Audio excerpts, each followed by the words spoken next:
pressure point. We all know the power of music. It can take us to places that almost nothing else can. It can be healing, inspiring, transcendent, and therapeutic. And there is something called music therapy. With me are two people who know something about music therapy and a lot about music. Stephen Williams, coordinator of the music therapy program at Capilano College in North Vancouver, and Marcus Mosely, entertainer, and you have worked in music therapy as well. Yes. Well, good to have both of you here. Thank you. I said that you know something about music therapy. I can tell you right now, I know absolutely nothing. Okay. So that makes a whole lot more than what I know. So I'd like to begin with, what would a music therapy session look like? I mean, I know what traditional therapy looks like, but I don't know what music therapy is. Well, it would look similar to a traditional therapy session, except a lot of musical instruments and a lot of music making. So there may be some words that go back and forth, but primarily what happens is the interaction of music between therapist and client, or between a group and a therapist. So lots of music making and lots of energy within the music, and feelings and things come up in the music, and the therapist works with that. So now, would it be not unlike, as you see, we've got all these instruments here, would it be similar to this, or would you? Sure, we'd probably have more room to move around in. Of course. Yeah. And probably a piano, but yeah, similar to this. All right, okay. Now, Marcus, you studied music therapy, but you also were involved in a kind of music therapy before you studied it. Say a little more about that. Well, I was a Christian missionary for a number of years, for 10 years of my life, and during that time I used music to just reach people. I would sing and I would notice responses from people, and emotions would open up. They would cry, or they would say, "I want to talk to you," and so that began opening up for me, and so if that makes any sense. But yeah, it does. Yeah. Being able to sense where a person's needs are, maybe they've got certain emotional needs, and define the right song, and suddenly that opens up for them a whole other perspective on that problem or that wound or whatever is going on inside them. And I guess that's what I was referring to when I mentioned at the beginning that music touches us at a very deep level. Absolutely. Doesn't it? It goes beyond words. Mm-hmm. Throughout all cultures, we find the existence of music. And in the early years, well before any of us were around, there was music being used in a healing sense. Absolutely. There wasn't a profession, just music was all part of what people did. So how was that part used? Part of the rituals, part of the daily life, part of the family life. Mm-hmm. And it's gotten less so as time has gone on, to the point where music is often just on stage or in a CD. And we try to bring that back into people's lives. So you're saying that we now are more passive about, like, do we listen to music as opposed to make music? Is that what you're saying? Mm-hmm. Yeah. In fact, the invention of Muzak has been a real problem, because people have this background stuff going on, so you learn to just turn it off. So you build up a resistance to it. But for centuries, we've had shaman and people who were healers who used music to change our heartbeat, to help us go into a place of meditation or trance, or to get people prepared, like warriors prepared to go to war, all kinds of different ways that music was used to motivate people. So how do you use it now in music therapy? Like, for instance, can you give me an example of how you use it in a session, and like what kind of illness, what kind of the hope or healing it gives to someone? Well, apart from my work at the college, which is basically teaching and administrative, I have a very small private practice where I work with kind of everyday adults. And we may improvise together at the piano. And the people I work with sometimes know how to play music and sometimes don't. So just the experience of making music together at the piano can create a really wonderful therapeutic connection between client and therapist, which creates a really wonderful space of trust, of safety, to explore all sorts of feelings, past hurts, communication problems. So it's in the music making that the connection happens. And sometimes the healing happens right in the music. Other times it's the verbal processing of the experience, or the listening of the music that has been made.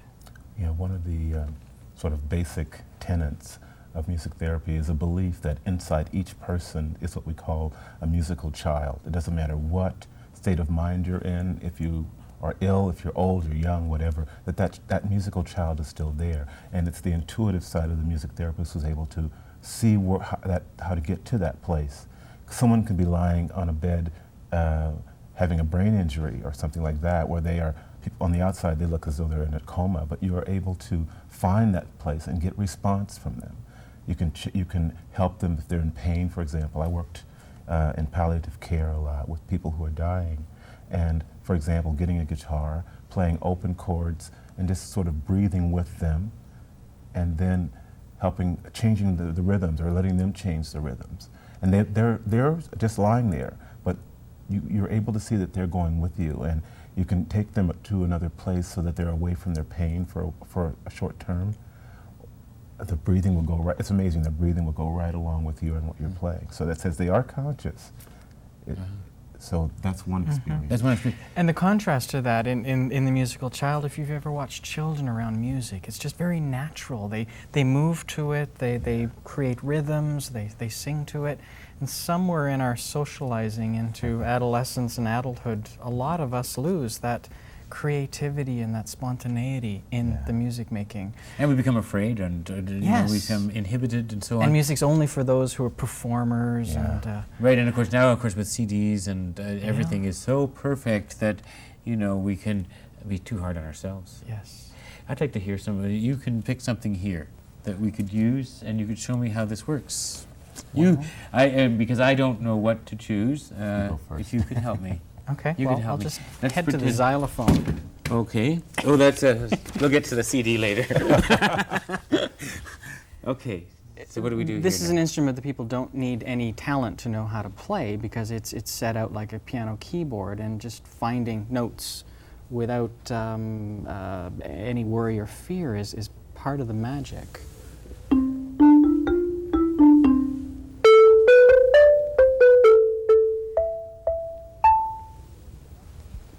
Pretty sound. It is a very pretty sound. It's a very and that's pretty some sound. of the attraction of the music making for many clients, just to move into a place where it's easy to make something creative, and the therapist supports that experience, whether it's on a guitar So or on can a I drum. try this? I'd just like to try. Go So right what would ahead. what would, if I was to be, this is coming in, so I can just make whatever sound I would like, right? Sure. Anything you want.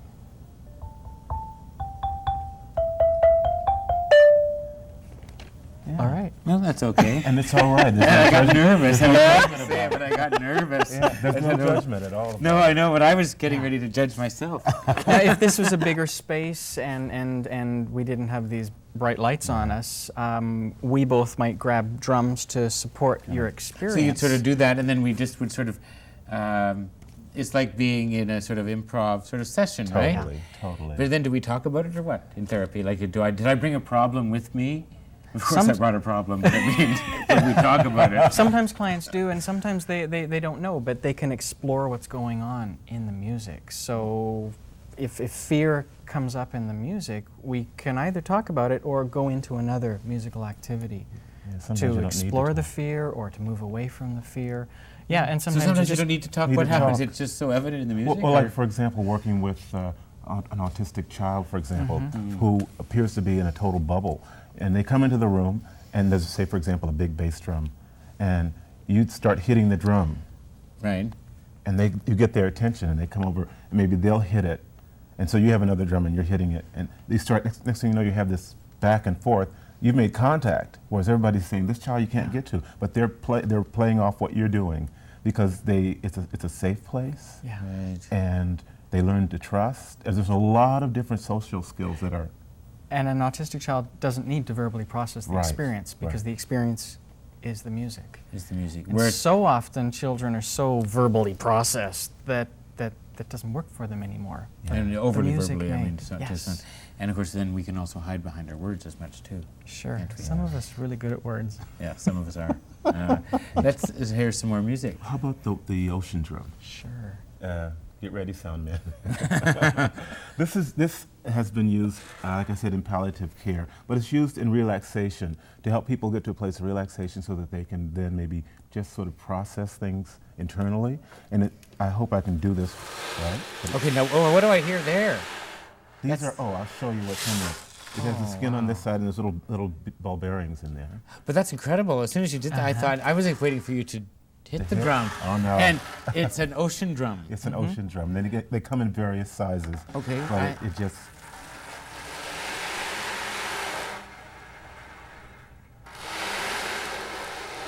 I was like waves crashing against the sand. Yeah. I love that. So a whole meditation could go with that. Oh, that really would be wonderful to just...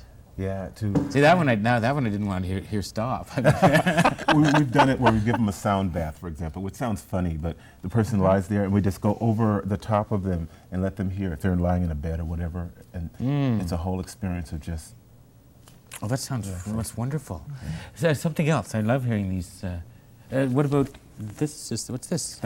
It's a gong. You can hand me the pillow. We need the pillow too, Just right? This is mine. I've used it in various ways, but it's just and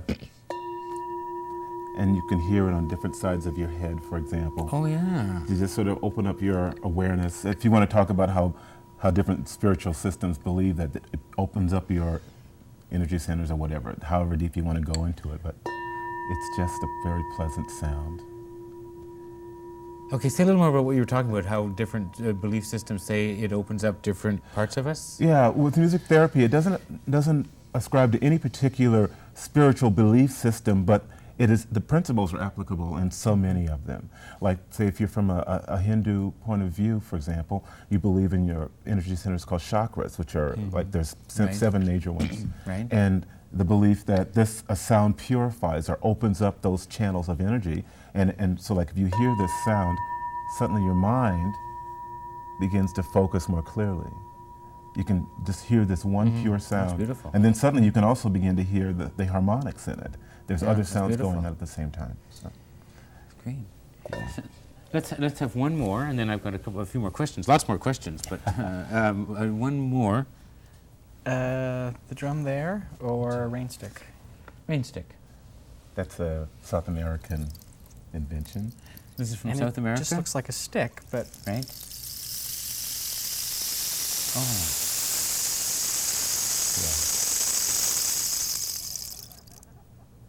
You could do that one again, too. And in fact, I'm wanting this sound bath. Yeah. See, music goes beyond just melodic. Oh, it's fabulous, yeah. So it's sound, and sound's effect on the human body, the human mind, just general well-being. Yeah. And it really does touch us on all the senses, doesn't it? I mean, the body, the mind, the emotion. I mean, it really is a holistic way of reaching us. Yes. You teach, or you're coordinator of music therapy program at Capilano College. That trains music therapists? Yes, we have a bachelor's degree training program to train people to be music therapists. We actually start training in the 3rd year. The first 2 years are foundational music and psychology courses. And we start training in the 3rd year, and within 2 years and a 6 to 8 month internship period, people become music therapists. What kind of people? I mean, is it people that have been nurses or doctors or teachers or social workers, entertainers like yourself, Mark? I mean, and say a little bit about how you integrate entertaining and music therapy. Well, for me, since I told you I was a missionary, I guess I'm always a missionary. Not that I'm trying to convert people, but I have a sense of lifting people's spirits or getting them into using the gift that I have of voice and music to raise people's hearts, because I think there's so much negativity out there that to give somebody a positive experience is a wonderful thing to do. And one of my areas of music is gospel music. So in giving a gospel concert, it's coming out and getting a intuitive sense of where the audience is, and then doing the music that is very personal. And pretty soon, no matter what their religious background is, I've had so many people come to me after a concert and say, if this is the way they were in church, I'd be there every Sunday, you know. Which is so true. Yeah. It's just so true. So what's the difference? I mean, music can be so spiritual. It also can be. I mean, we've had giving church as an example. Sometimes it can be, very draggy. Well, that's the thing of the person who's creating the music must be open to being what's needed as opposed to what's regulated or what's prescribed in that hymn book. Yeah. Right. And So is that what happens in music therapy? I mean, is that what is happening? Is that, like, if we were to sort of continue to play with the instruments and to play with the sounds, is that what? Say a little more about it. I mean, this is terrible. I'm having a hard time grasping. It's basically the skillful use of music and sound and instruments and the relationship to create healing or maintain an emotional state or to restore some physical state. And doctors make referrals now, don't they? Mm-hmm. Yeah. We see referrals from psychologists, we see referrals from other healthcare professionals, we see referrals from some of the insurance agencies. And that would be, say, after a car accident or something like that? Yeah. Like the thing with using a 3/4 time with somebody who has, say, lost their ability to walk. Yeah. You use this rhythm, 1, 2, 3, 1, 2, 3, and so they got a walker, and it's like 1, 2, 3, 1, 2, 3, and the music helps them sort of forget about themselves and start to learn the rhythm of walking. So that's one way of using music to aid a person in their therapeutic progress. There's all sorts of research like that going on throughout the world, because there's about 80 countries throughout the world that have music therapy as a profession, either in the training mode or the research mode, or as we're talking about in terms of practice. Now, say at Capilano College or in other places where you have a music therapy program, is there ever an interdisciplinary kind of approach? I mean, do you work with other departments and faculties or other areas? Is that to a something degree, you want to what work toward? what we often do in our program is bring in guest speakers from other fields, whether it's art therapy or dance movement therapy. We have occupational therapists and physiotherapists come in as guest lecturers to talk about their experience of working with clients, and the instructors and the students figure out how that fits within the music therapy model. And so there could be the occasion when then those would work together, like for instance art therapy and dance therapy or body movement and music as well. And I did a practicum at St. Paul's when I was working in palliative. The whole team, all the people who were involved in this patient's healing, whether it was a nurse, physiotherapist, whatever, we all met together and talked about what the needs were. And so everybody contributed what they had to give, and it was seen as a total team approach, which is the best situation. Well, yeah, because you're bringing the strengths of everyone, aren't you? Yeah. And of course, the other thing is that no one has a monopoly on any area, or if you're concentrated only on the physical or only on the verbal or just There's a whole person there. That's right, and there's a whole lot of other ways in which we all respond as well. Right. Well, that makes me think, when you think of music, we think of playing instruments, but we also think of singing. Yeah. Yes. And I know that you are a vocalist, wonderful vocalist, Marcus, and do you sing in music? Do you get people, I'm not, I love to sing, but I wouldn't call myself a singer. So You're a singer. I'm saying, well, actually, probably, I'm dying to be a singer. I'm dying to be a singer. Yeah. But, so do you ever use that in music therapy? Absolutely, because I believe that the voice is expressing exactly what the soul is going through as you help people open up and get rid of their restrictions. So many people I know of who have been told as children, "Oh, shut up, you can't sing," and forever they're embarrassed about their own voice. And to get a person to discover their voice is an amazing thing to see when they finally realize the sounds that come out of my mouth are the real emotions and feelings that I have, and they're important, they're valid. I have a lower bass voice, so one of the things I first discovered was I really like children. So like holding a baby, for example, I would just, and the baby could be crying like crazy, and all of a sudden they go, "Oh, there's something there I hear." And there's the vibration, of course, but there's the sound of the, and certain kinds of sounds affect people certain ways, and it's just learning how to apply that sound. Comfort, I don't know, encouragement. But I mean, you're right. I mean, I think that we do sense in ourselves that urge, that desire to let that out, to express those feelings, and those emotions. And many people use music in a therapeutic way without really knowing it. Right. How many people crank like an energizing piece of music on the stereo when they want to get more motivated? or who put calming music on after Or some of us busy days actually, of work. when sometimes we don't close the curtains, but we sing and dance to the CD as well. Absolutely. Yeah. I'd just feel Yeah. embarrassed if someone was standing in the doorway watching. You have a CD that you wanted to talk about, I believe. That's, Yes. For a music therapy The program? Canadian Association for Music Therapy has an arm called the Music Therapy Trust Fund, and its job is to raise money to support research and practice of music therapy in Canada. And Fran Herman, who is in charge of the trust fund end of things in Toronto, got together with some bigwigs in the music industry and put this amazing CD together. It's sold through HMV stores, and 90% of the cost of the CD goes directly to the trust fund. So we're very excited that this CD, with all sorts of Canadian and international artists, came together to support music therapy and the trust fund itself. Yeah, that is terrific. Yeah. That's really good. Again, music, this is something, again, is not something new, although we may have programs. It's something that is... Has been around for centuries. Yeah. Absolutely, for centuries.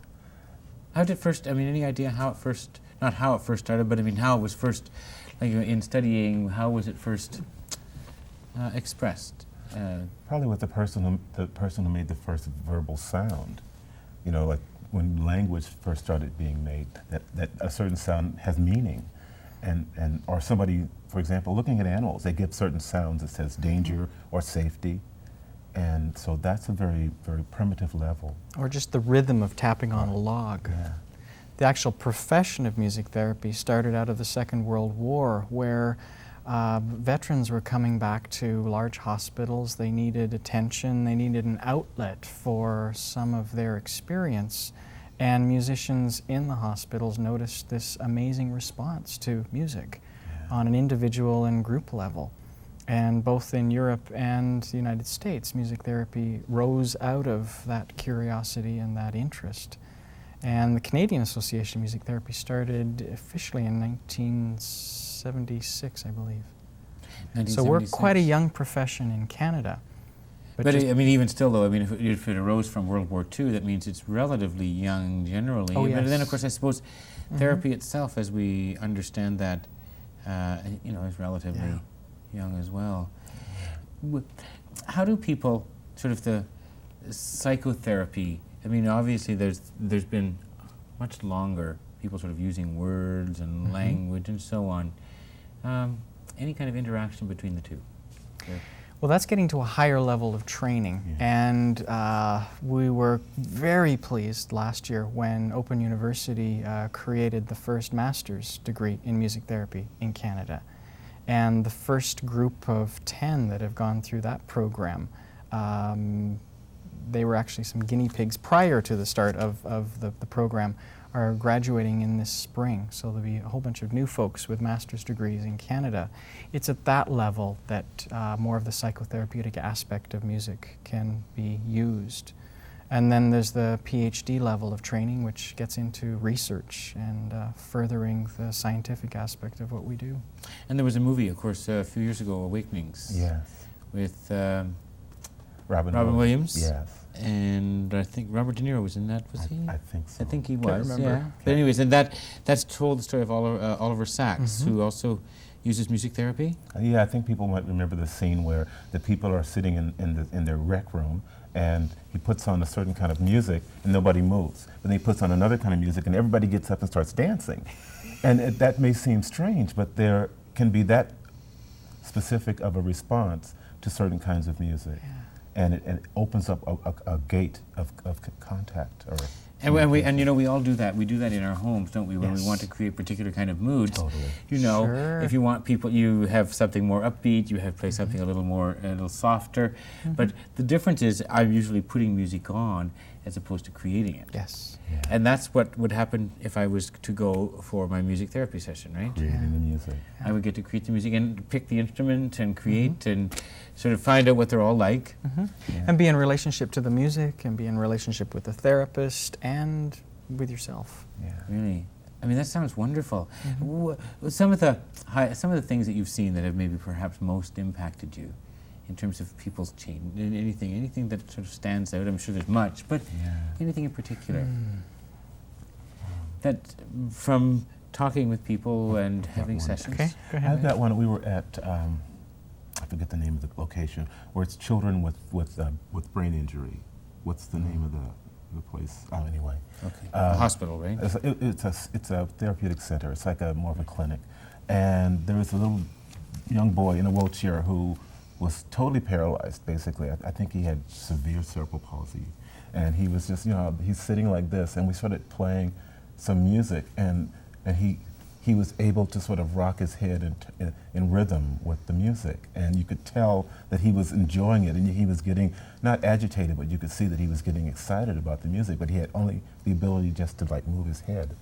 That was amazing to me, that you were able to touch someone who was incapacitated that way. And again, once again, a reminder that, I mean, music does go beyond words. Absolutely. Yes. Marcus and Stephen, I want to thank you both for being with me here. Thank You're you. very welcome. Great. Thank you. I've been talking with Marcus Mosely and Stephen Williams. We've been talking about music therapy and its impact on all of us. Thanks for joining us on Pressure Point. I'm Brad Newcombe.